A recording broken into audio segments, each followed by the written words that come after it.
After another tense delay, Cutler reappeared and surveyed the audience for a long, grave moment before saying simply, "I'd like to introduce your friends, the Rolling Stones." It was full dark now. Scores of bonfires were flickering on the trash-strewn slopes. Everybody present was standing and craning, and suddenly the Stones were before us in a dazzling burst of noise and lights, Mick Jagger bumping and grinding in exquisite nastiness and rasping out Jumping Jack Flash.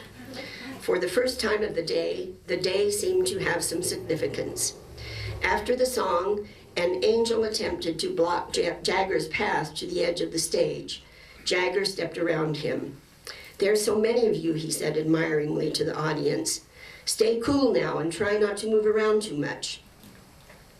The prelude to the final trouble came a third of the way through Sympathy for the Devil. Apparently angered by hecklers in the first few rows, a half-dozen angels swan-dived off the stage into the audience and began whipping heads. The music stopped abruptly. In a pleading voice, Jagger, who was wearing a long red robe, cried, "Everybody, brothers and sisters, cool out. Listen to me, please, cool out. Is anybody hurt? Who's fighting and what for? We've got to stop this trouble right now." After a few confused moments, the music resumed. At that point, my friends and I gladly left the amphitheater so I could make my phone call in Tracy, which I did, which in turn threw us back into the heart of the post-concert bumper-to-bumper turtle derby headed toward Livermore and the city 2 hours later. It took us 3 hours to travel 25 miles. On the radio, we heard that the freaked-out black man the Angels had stomped had made his third and final appearance at the concert stage.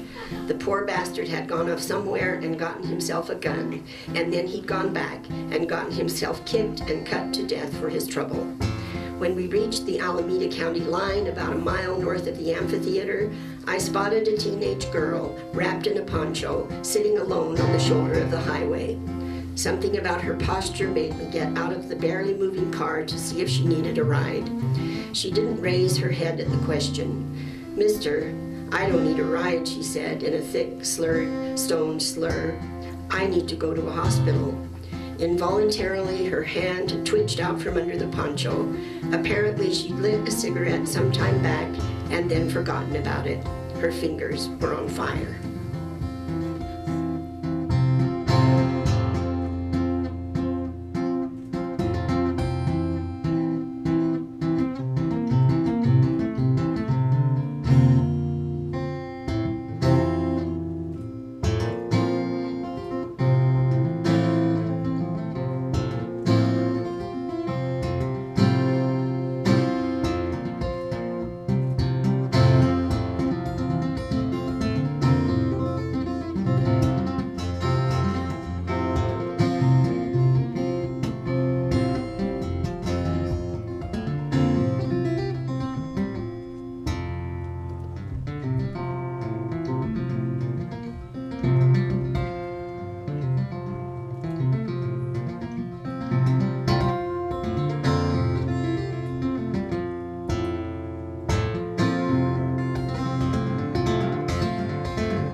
Look at that butterfly in the sky.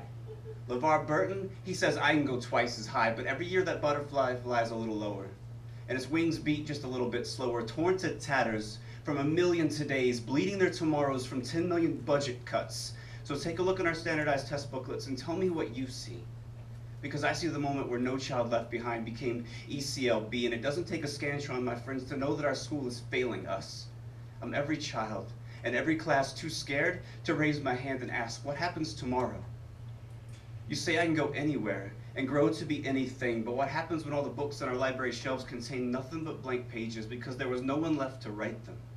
What happens when I flip the dial of my radio all the way through AM to FM and hear only a symphony of static? because our music room is now a testing center, and the only song the band plays is the sound of what happens when the frames in our art galleries hang empty because there was no one left to paint all the stars in the night sky after the brush was pulled from the fingertips of tomorrow's Van Gogh and replaced with a number 2 pencil.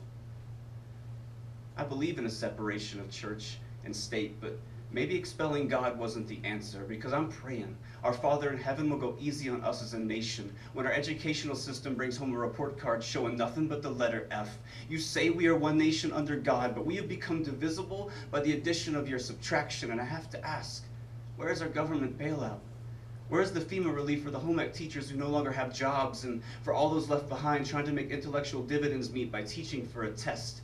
Even our currency says, in God we trust. So I'm collecting all my classmates' milk money and tossing those coins into a dry well labeled our future, hoping the sound of our dreams hitting rock bottom will be enough to shake the foundations of the mansions in Washington. So go ahead and drive to the empty theater to see the play that was canceled, and look us in the eye and tell us how you were too busy burying your heads in the survivors' sands of a Jersey shore to save us.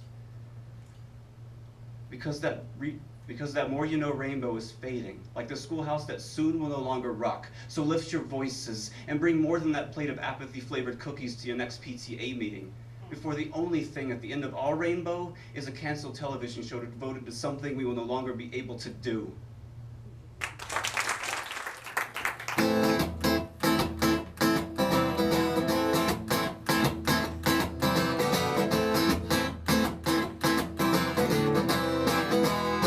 I would love her forever.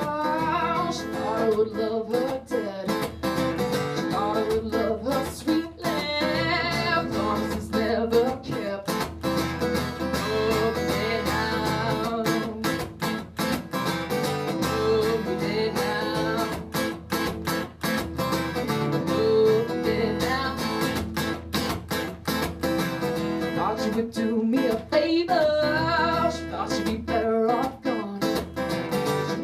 This would be over, but baby, you better thought wrong. Look at it now. Look at it now.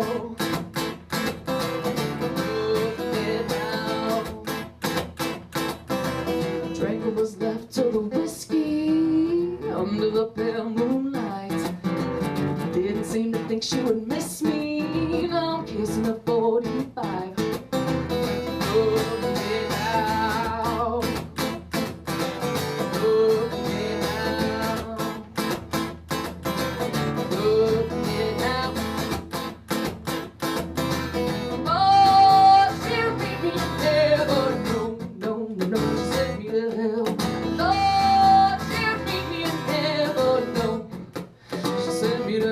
Love me, love me, love me, dear. Love me, dear. Love me, love me, love me, dear.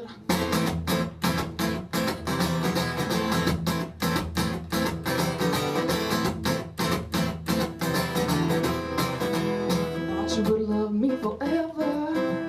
Thought you would love